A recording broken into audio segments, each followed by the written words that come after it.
সে যখন আদর করে তার নাতনিকে ডাক দেয়, সে তখন তার দিকে বড় বড় চোখ করে জম্বিদের মতো তাকায়। শুরুতে তার দাদু মনে করে যে তার নাতনি হয়তো তার সাথে মজা করছে, কিন্তু কিছুক্ষণ পরে সে আসলে তাকে কামড় দিতে চায়। আর তখন তার দাদু কোনো মতে নিজেকে বাঁচিয়ে নেয়।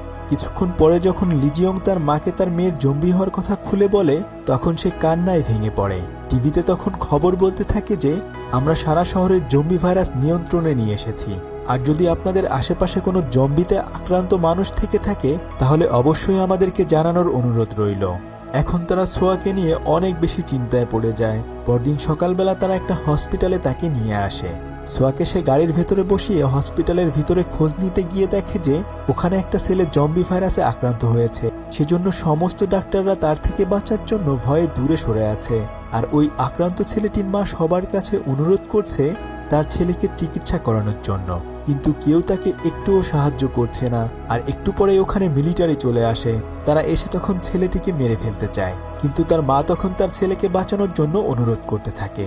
আর এর একটু পরে ছেলেটি তার মাকেই কামড়ে দেয়। আর এরপর মিলিটারিরা তাদের দুজনকেই ওখানে মেরে ফেলে। এটা দেখে লিজিয়ং অনেক বেশি ভয় পেয়ে যায়, কেননা এখন যদি তারা তার মেয়েকে খুঁজে পায়, হয়তো তাকেও তারা এভাবে মেরে ফেলবে। লিজিয়ং তখন ডিরেক্ট ওখান থেকে বাড়িতে ফিরে আসে। তখন লিজিয়ং দেখে যে তার মা কার সাথে যেন সোয়ার ব্যাপারে মোবাইলে কথা বলছে। লিজিয়ং তখন তার কাছ থেকে মোবাইলটি নিয়ে তাকে বোঝায় যে মা, আমরা সোয়ার কথা কাউকে জানাতে পারবো না, কেননা সরকার জম্বি ভাইরাসে আক্রান্ত মানুষদেরকে একে একে মেরে ফেলছে। এই কথা শুনে সে অনেক বেশি চিন্তায় পড়ে যায়। পরদিন সকালবেলা লিজিয়ং সিদ্ধান্ত নেয় যে মিলিটারির হাতে তার মেয়েকে মেরে ফেলার চেয়ে বরং সে নিজেই তাকে মেরে ফেলবে। তাই সে কুদাল দিয়ে তার বাড়ির পাশে একটা গর্ত করে। কিন্তু সে যখন তার মেয়েকে মারতে যায়, তখন তার ছোটবেলার কথা তার মনে পড়ে যায়। সে নিজ হাতে কত আদর করেই না তার মেয়েকে বড় করেছে, তাই সে তখন তার মেয়েকে আর মারতে পারে না। এটা দেখে সোয়ার দাদু তখন বলে যে আমি ওকে মেরে ফেলি, কিন্তু লিজিয়ং তো তার নিজের মেয়েকে এভাবে মেরে ফেলতে দিতে পারে না। তখন তারা মা ছেলে দুজন ঝগড়া করছিল।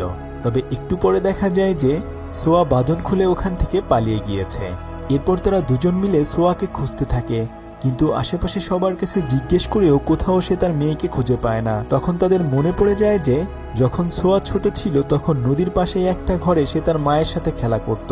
তাই তারা এখানে খুঁজতে এসে দেখে যে সোয়া এই রুমের ভেতরেই রয়েছে।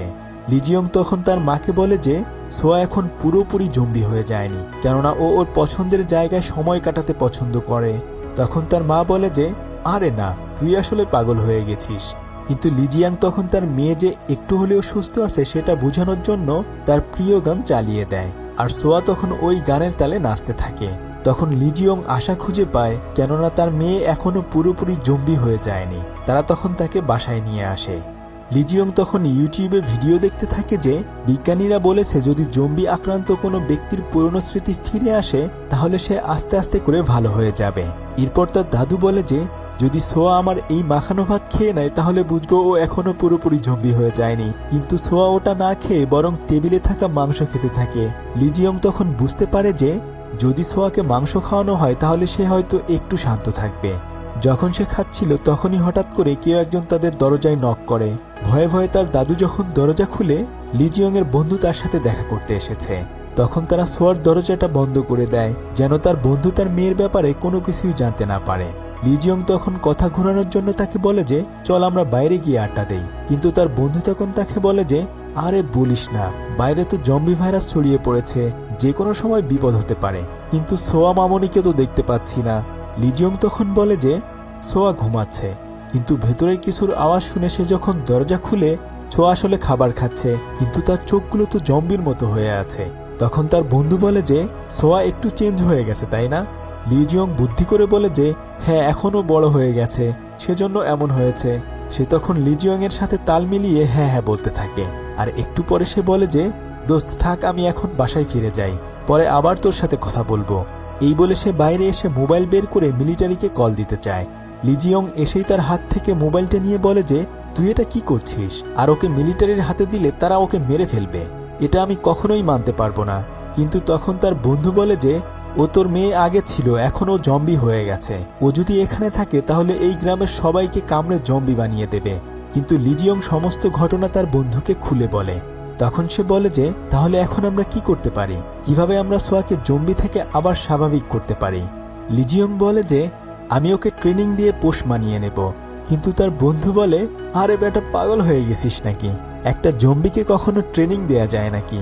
কিন্তু লিজিয়ং বলে, চিড়িয়াখানায় আমি যদি বাঘ মানাতে পারি তাহলে আমার নিজের মেয়েকে কেন পোষ মানাতে পারবো না। কিন্তু তার বন্ধু তাকে সাহায্য করতে একটুও রাজি হয় না, উল্টো তাকে বলে যায় যে কালকে সকাল হওয়ার আগেই তুই এখান থেকে তোর মেয়েকে নিয়ে চলে যাবি।